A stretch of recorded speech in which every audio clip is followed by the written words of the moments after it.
Tandaan, mahalaga sa pagpapahayag ang maingat na pagpili ng mga salitang gagamitin upang higit itong maging malinaw sa lahat.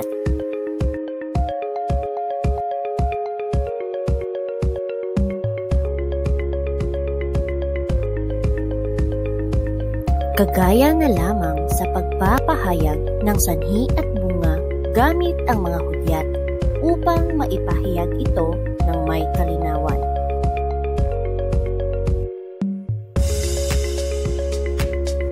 Ano nga ba ang sanhi?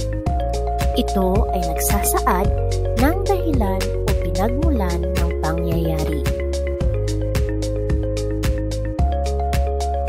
Halimbawa, hindi siya nag-aral kagabi, kaya bumagsak siya sa pagsusulit. Makikita natin sa halimbawa sa itaas na ang pahayag na kinulayan ng dilaw ay sanhi sapagkat ang hindi niya pag-aral ay nagsilbing rason o dahilan kung bakit siya bumagsak sa pagsusulit. Ano naman ang bunga?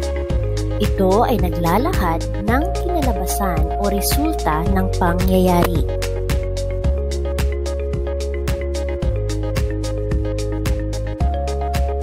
Halimbawa, sumakit ang kanyang ngipin dahil kumain siya ng maraming candy.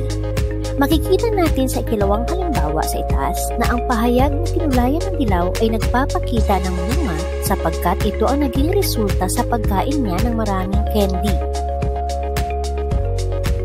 Ilan sa mga hudyat na nagpapahayag ng sanhi o dahilan ay sapagkat, pagkat, dahil o dahil sa, palibhasa, kasi at iba pa. Ilan naman sa mga hudyat na nagpapahayag ng bunga o resulta ay kaya naman,